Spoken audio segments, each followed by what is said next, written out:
tous, bienvenue sur Cru Life pour l'atelier fermentation. Je vous présente ma copine Michel. Bonsoir à tous.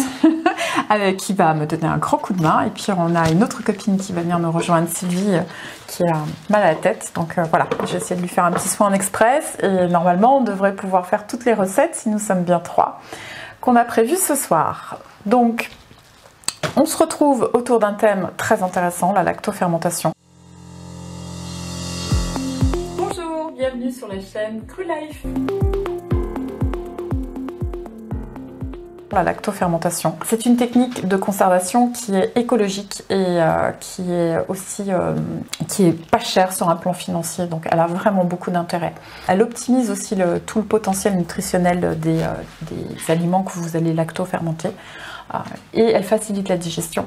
Alors, elle détoxifie en fait la nourriture aussi, c'est très intéressant. Si vous ne pouvez pas vous offrir de la nourriture bio, vous allez pouvoir enlever une partie des pesticides grâce à l'action de la fermentation. Donc ça c'est quand même très très important, surtout pour les gens qui ont des petits budgets. Ça active principalement les vitamines, vitamine C, vitamine PP, vitamine K, vitamine B également. Et il y a aussi, c'est une source de chlorine qui est en fait une substance qui favorise la santé du foie. Donc c'est vraiment voilà, chouette et ça agit sur les neurotransmetteurs et sur le cœur également. Voilà, après c'est aussi intéressant pour gérer le surplus des aliments quand vous faites vos courses, que vous en commandez trop. Donc ça vous permet de gérer vos stocks, vos flux. Quand vous avez aussi des aliments qui s'altèrent un peu, donc qui ne sont pas pourris, d'accord, mais qui sont un peu moins frais, vous voyez.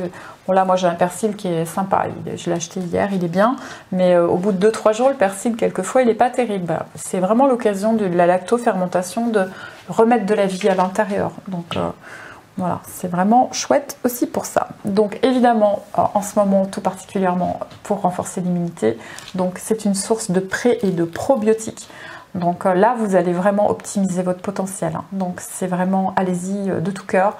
Les lactofermentations, on peut les consommer à raison d'une poignée par jour, mais il faut y aller progressivement. Donc au début, vous allez commencer par une cuillère à soupe, vous allez voir comment ça se passe au niveau intestinal.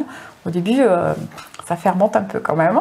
Et puis petit à petit, quand le corps se nettoie, vous allez pouvoir augmenter la dose pour aller jusqu'à donc une belle poignée, même un petit bol. Et là, vous allez voir, c'est que du bonheur.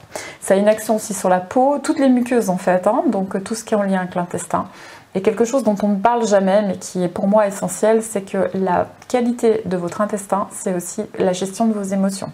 Vous avez des neurones à l'intérieur de vos intestins, et c'est elles qui gèrent les émotions avant qu'elles montent au niveau du cerveau. Donc autant avoir une bonne muqueuse intestinale.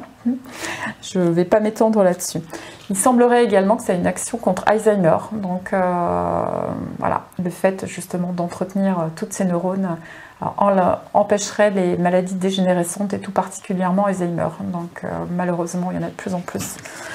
Donc ça me semble quelque chose d'important à dire. Après, autre chose, pareil, qui n'est pas dit régulièrement, mais à tort, c'est que vous allez augmenter votre potentiel en énergie. Vu que vous allez augmenter votre apport nutritionnel, alors sur un terme d'énergie, donc les calories sont très légères à l'intérieur des lactofermentations, puisque ce sont des légumes lactofermentés. Il n'y a pas d'huile, il n'y a pas de... Mais par contre, en termes d'énergie, vu que c'est hyper vivant, vous prenez une choucroute rouge, je crois qu'il y a, je ne sais plus, 10 fois plus de vitamine C que dans un kiwi. Je ne sais pas si vous vous rendez compte. Donc c'est vraiment très très important. On va préparer notre saumure. Alors comment on fait ?